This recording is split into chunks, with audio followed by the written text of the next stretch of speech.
Well, I'm here with Denice Breaux, and I am so happy that you've become a part of this project with us, with you and Rowan and Ray. We have some brilliant photographers, and you've produced some brilliant, beautiful images that are so moving and poignant, and I think give us a sense of what has been happening at the heart of these demonstrations around George Floyd and Black Lives Matter. And I'm grateful for you being a part of this, and thank you so much for being here with us. My pleasure. My pleasure. I thought perhaps you could tell us a little bit about what brought you to these demonstrations and the circumstances of your involvement. Yes, well, I believe it was the day after um, George Floyd was murdered that my son Rowan let me know that something was happening. We weren't quite sure. He said, we only had a few sketchy details. He knew that there was going to be a group gathering at the intersection of 38th in Chicago, where where the incident occurred.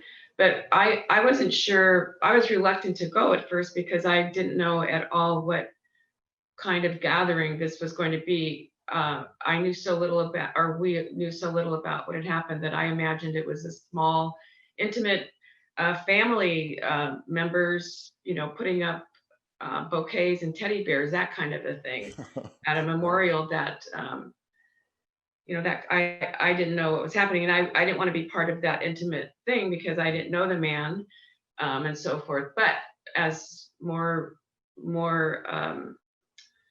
came to light about the situation, we learned more about it, and Rowan told me that it was important to him as a black man that I go with him to this thing. So at that point, I said, absolutely, whatever it is, I'm in.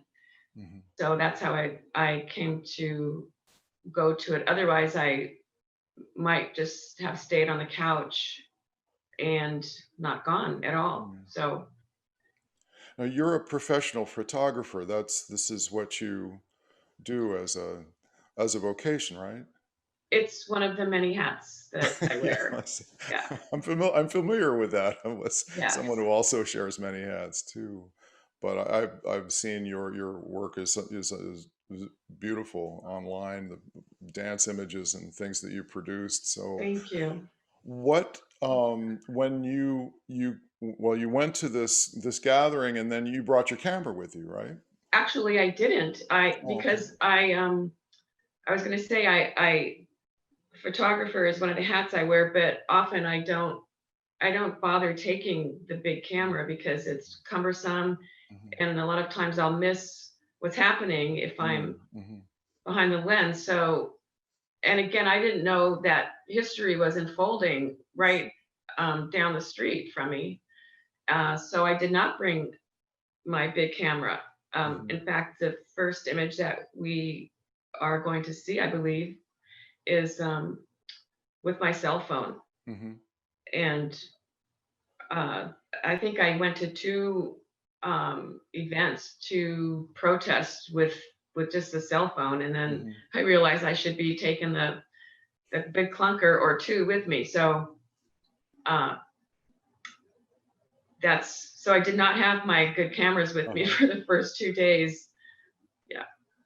The cell phone, I was talking with Rowan about this when I spoke with him the other day.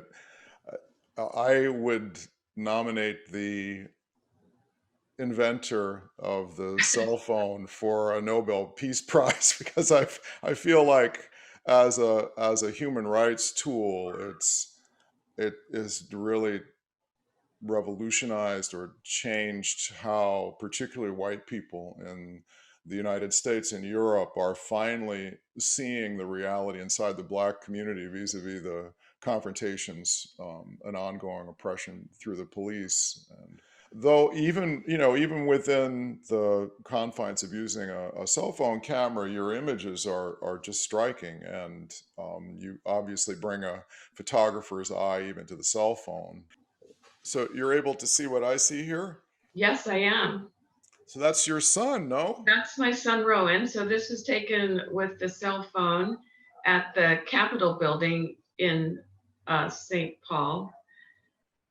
Yes, St. Paul. Sorry, I haven't lived here very long, and I live in St. Paul, but it's very strange to live 4 miles from a state capital. um, since I'm from the rural parts of California. Anyway, so this was early on, um, early on in the summer. I think it was day 3 or something, and um, I just happened to catch them all like this.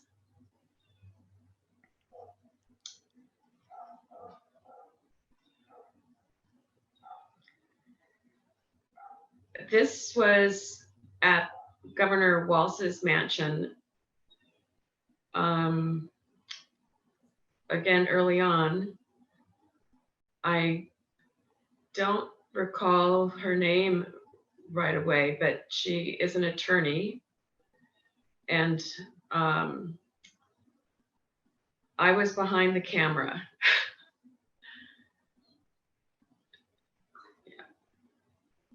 How do you think of yourself in these moments as a um, you're both participating as an activist and as a person who is, you know, a part of this incredible Yes. outpouring. But Well, then, yeah, go ahead. yeah, I would say that I am a photographer first, I guess I would say, or my impulse was to grab the camera and record what was happening more than I'm an activist. What can I do? I'll use my camera, if that makes sense. Uh-huh, absolutely. And being behind the lens, I have to say I am not present with what's Uh-huh, happening. uh-huh. And when I look at photos, I see so much, when I look at the photographs later in the day or whatever, when I'm going over what I shot, it's like the first time I'm seeing it. Hmm. Uh, so I guess in a way, my eye is on automatic, or maybe not automatic, but trained just um, to grab what's there visually. And since I'm in this milieu of this protest, I know that whatever I grab visually will reflect what's happening, Hmm. even though I may not be totally in the moment when Yeah. I'm doing it. Yeah. The cell phone camera has, I think it both provides this documentary evidence, but in another way, there is this strange sort of meta phenomenon of people are at simultaneously making history and recording history at the same time. You know, there's this it's this sort of strange phenomenon, like you were just talking about, that you're kind of in it but not of it in a certain way. Once the cell phones, as we can see, several of them are out. There's the photographer that's, you know, in the background there, but you can see multiple cell phones Oh, yes. in the scene, which is sort of the way that things happen these days. It's a little Yes. strange, actually. Well, I find it artistically not so pleasing to have Mm. a bunch of cell phones in the photograph. Yeah, yeah, yeah. Although it's ironic, or because we wouldn't have any of this if it weren't for cell phones. Right, right. And I just, again, when I looked at my pictures for the first time after the day of shooting, I was surprised to see this. Mm, I didn't really know I was shooting this when I shot it. mm. The way the light, um, she's holding the poster Hmm. backwards to us. So Uh-huh. that's the light coming through. Oh, it's just You can see beautiful. part of the light on her hat. So it's sort of like this Uh-huh. glow. Yeah. It just adds this ethereal, otherworldly, Yes. spiritual element to it.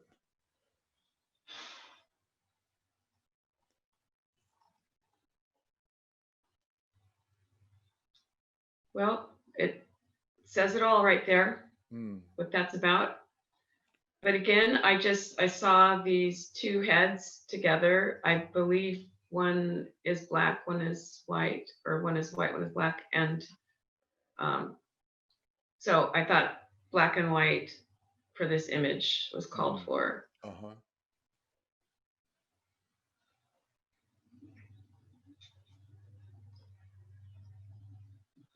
I love this sign, and looks like a white fellow holding it up.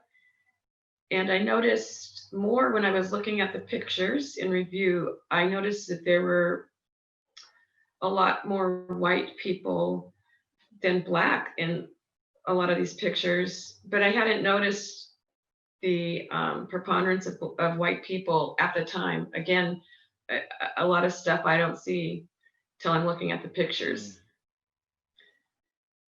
Yeah, I But talked about this with Rowan a little bit. Having done anti-police and anti-police murder um, organizing going back to 1977. Back in those days, this kind of scene after an event like the murder of George Floyd would have I couldn't have conceived of such a thing being possible. You could fit all the white people in 1977 who were doing work against police murder. You could fit them all in one room, yeah, and it's a striking social change afoot where young white people are becoming conscious of what is happening, what the reality is in the black community, and it's promising, I think.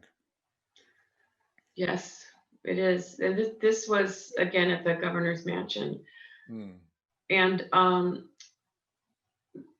now I recall that the group was calling for him to come out hmm of his house, of the mansion. And I believe now, as we're speaking about it, I recall that he did come out with his little entourage, but the group wanted him to answer some questions. hmm And there were questions that he would not answer. So he actually went, his intention was to come out and speak, but the group wanted him to speak to certain things. hmm And so he actually never spoke and retreated back into the mansion shortly after he came out. So this was a crowd. Just here we go, the crowd in the street outside the governor's mm. mansion. There's all our cell phones. There's some of the cell phones, and that's the marijuana liberation flag. Um, yeah, it's quite a crowd there. Yeah, that's a really quite a crowd. How many days deep into the demonstrations is this, do you think, is This roughly? is still only maybe day 4, maybe. Uh-huh. I guess a timestamp would tell, but Right. um, early on, the first week, Mm-hmm. yeah, this might have been June 4. Now yes, we're still at the governor's mansion.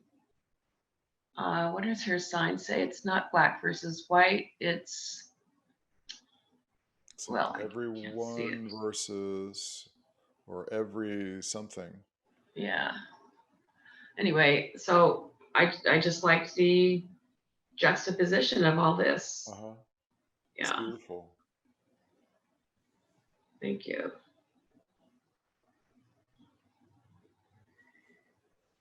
Now we're to, I believe this is the day that the first big, that the George Floyd memorial in his hometown took place. And so there were different simultaneous events happening locally. Uh-huh.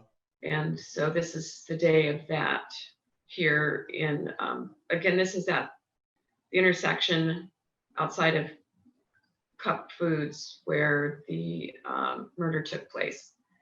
So this was more, there was a lot more joy now, a few Mm. days, even a few days into it. And this was sort of a street a street fair. There were lots Uh-huh. of not vendors, but during the past few days leading up to this, there were lots of stations set up all over the city where people could get all kinds of supplies, um, food, sundries, baby supplies, diapers, water. Uh, Interesting. yes, there was barbecues going. It was free food. It was a street party celebrating the life and of George Floyd, but also celebrating this big explosion that happened just in Mm. a matter of days. It's something that you don't hear about, or we didn't hear about that back east, unless we were talking to people like you. That was certainly not the portrayal of those events when it was taking place. Yes, so it was so uplifting. And there were water stations with all these nozzles with water so people could fill their water bottles, and because it was pretty hot Mm. in June. Yeah, So look at her face. I mean, she's joy. yeah, it's beautiful. This woman was part of the crowd watching what was going on stage. There were speakers up on stage. Again, this is still the day of the first memorial, I guess we could say. And she was bearing witness there in the crowd and physically bearing witness. She was twirling and spinning, very physically emotional, and was invited up on the stage Mm. to share her outpouring. Huh. Yeah.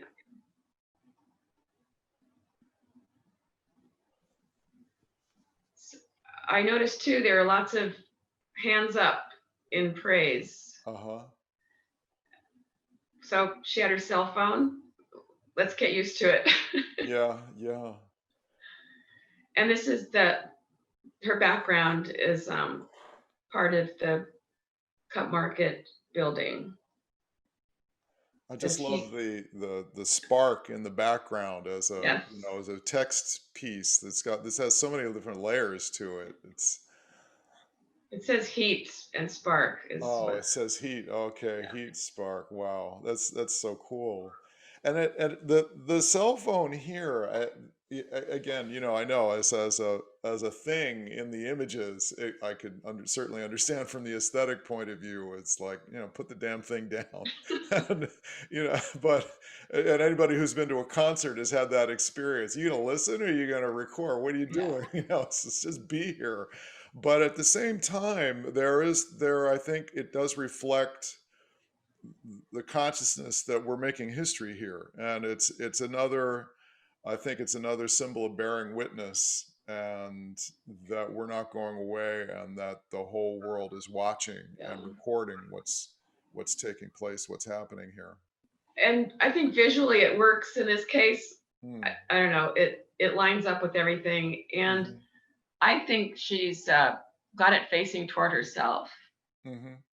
So Yes, yes. she's bearing her own witness. Uh-huh. Yes. A She's different getting kind the of crowd in the self-portrait. background. Mm, mm. Oh, right. Which then she's maybe sending out to her own media feed, or Yeah. to record for later to share. It was hard to pick from the pictures I took of her. She was Uh-huh. also very, very colorful, beautiful Yes. image, Yes. and moved a lot. Yeah. Right. I This is a brooding. I like the brooding. Mm. Even though this is still at the celebration, the speakers up on stage, I guess these images of the crowd reflect maybe at Hmm. what points are being touched on by the speakers. This is outside the market. And just about everybody here is masked, and Pretty much. you know, It was taking and it responsibility for themselves and everyone around them. and it was before the mask debate even was very heated. Mm. Um, yeah, masked up. This is a gorgeous image. This is just just really beautiful. I love the choice of black and white in this also. Thank you. It goes with the broodingness, I think. Yes. I love black and white.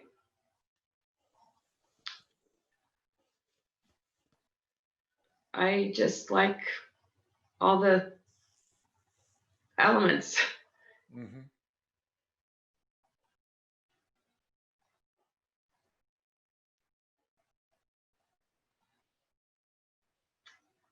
I don't have much to say about it. This was this young man's nephew. I chatted with him for a few minutes. He was his sister's that you can kind of see there's the food thing going on in the background, and his Uh-huh. sister was part of that. And so he was helping out by minding his nephew.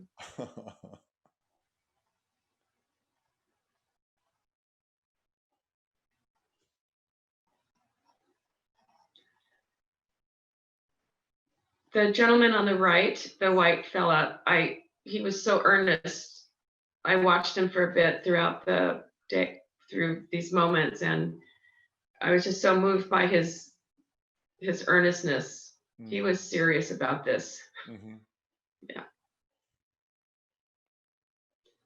His shirt says, "I'm not black, but I see you, I hear you, I value you." Mm.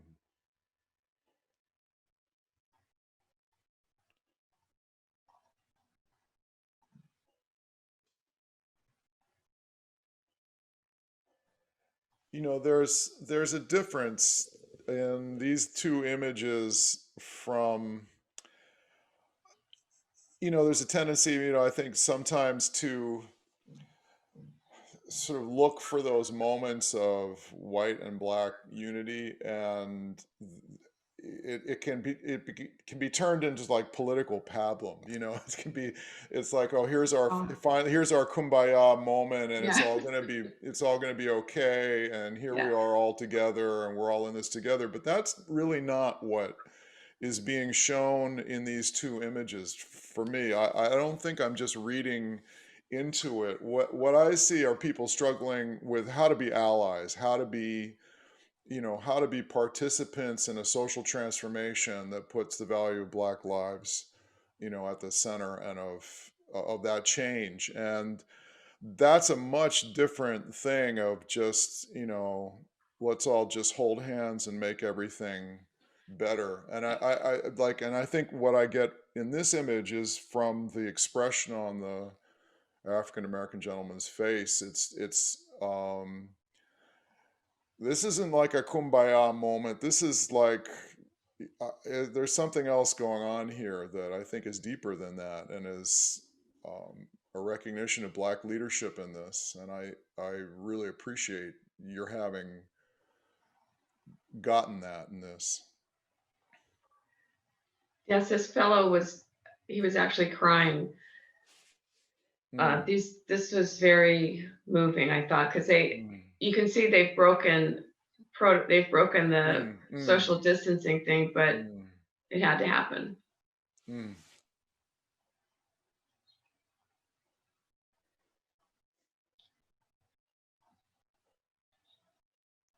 So we see up on stage actually might be the woman who was dancing so emotionally, and I just love these white girls. There were a lot of young white women Mm. um, at at at these protests. Their fists are up in solidarity. Yeah, yeah. It's very moving, very hopeful. And again, who'd have thunk? I really, I know. It's, it's, I try to explain my feelings about this to folks, because I couldn't have conceived of it. It was the same part of me that couldn't have imagined Barack Obama being elected president in this United States of America. But it's also, or having seen Nelson Mandela walk out of prison in South Africa, there's this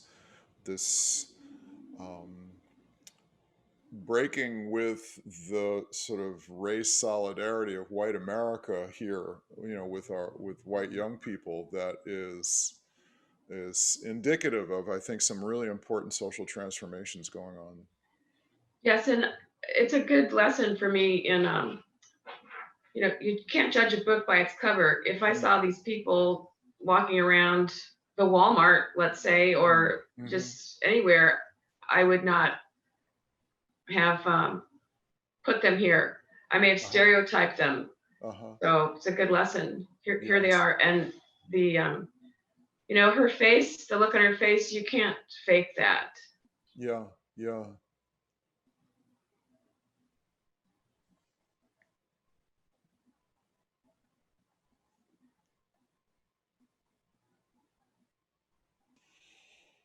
So this, I believe, we're moving, excuse me, to Juneteenth.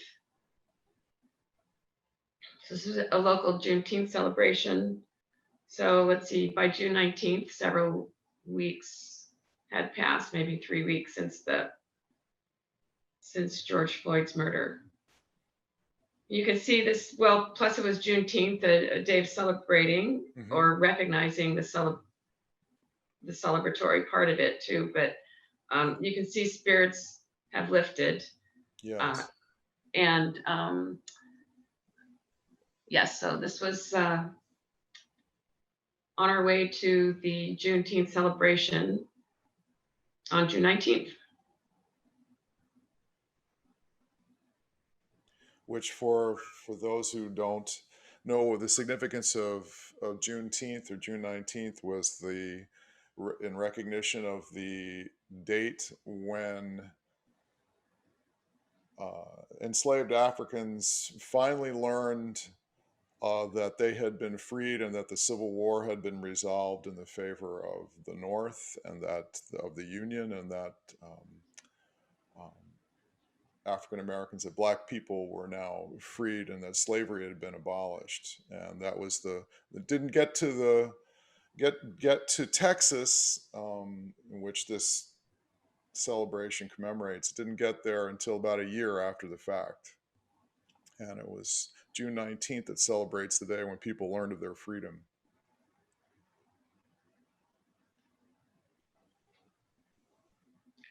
Lots of families at this event. Yeah, again, that's not what you would gotten from the media portrayals of any of these demonstrations. It was these are not the images that you customarily would see.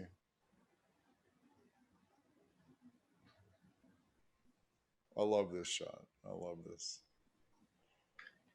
They were watching on stage. There was some musicians. There was some music happening. So Mm.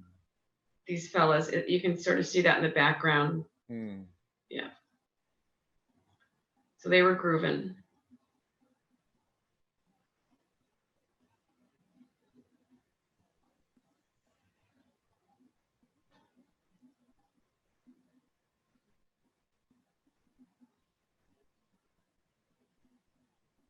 I think these images with the names are very important.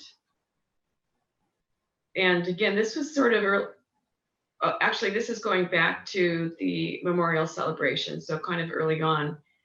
And I know that as time went on, many streets, in New York, Washington, D.C., there's the names on the streets. Mm. That's a lot of names. Yes, it's a lot of names.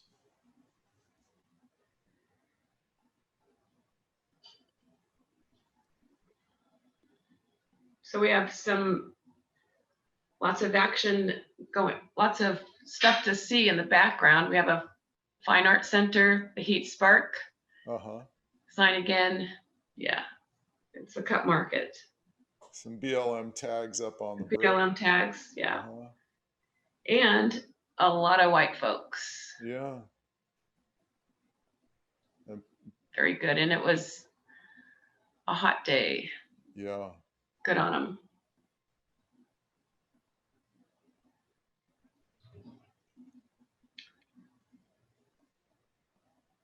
this is one when I looked at the pictures, um, I was so happy to see that I caught the black eye loaf Yeah, sign. I had no yeah. idea that I I was just doing saw that. that. I just Yeah, noticed that. There's yeah. so many textual coincidences, serendipity that come into these images that,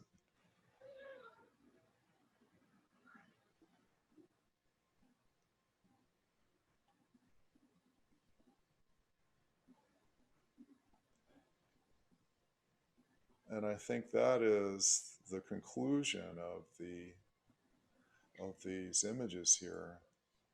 What is your takeaway as a person from this? I know that your son has been intimately and deeply involved in this, and your niece Ray as well. Is there can you talk a little bit about your family's involvement? I'm so happy that he was moved enough to take these pictures. Mm, It's not his thing necessarily. hmm. He uses his phone the way kids use their phone. You know, he Sure, takes sure. pictures, but I don't think he'd ever consider himself a photographer. Although in hindsight, he did have a few.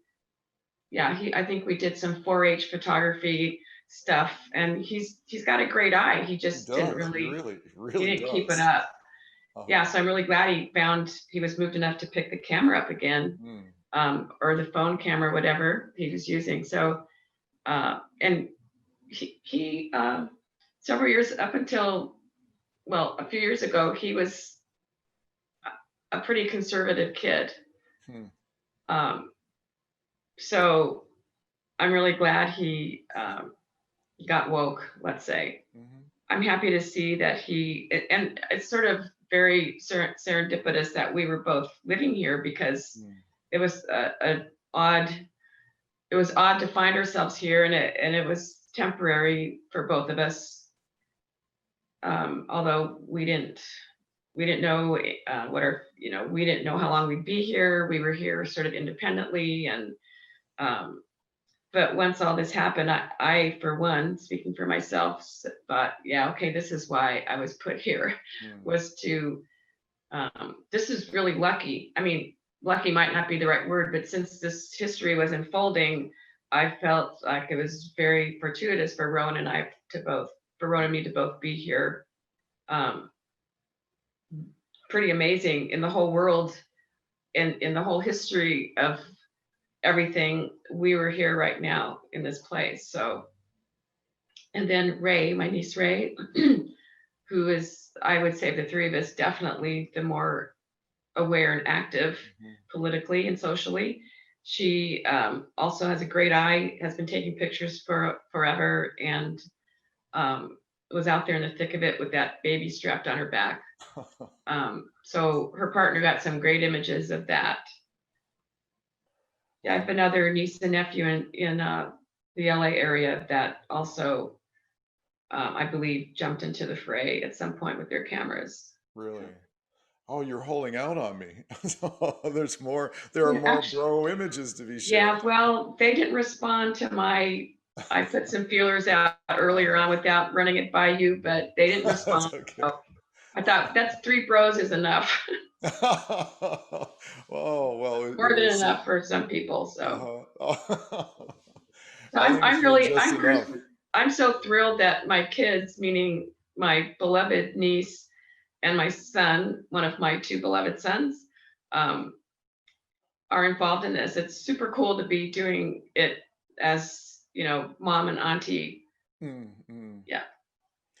I'm so grateful for your time to do this with us, and I'm particularly grateful for your images and your artistry and in documenting this. And thank you. Well, I am so grateful and really honored that I'm part of this. I had no idea. I was, riveted like many people were by the amazing images that were coming at us, hourly from the big news feeds. And I wish that I could have been part of that to disseminate my images if you will. But Mm. that didn't happen. So I'm very, very grateful that it's happening this way Yeah, and to a better end, probably. I think so. I think Yeah. so. I think this is going to reach and move a lot of people. Thank you for the opportunity. I Sure. can't wait to see what's cooking. Me too.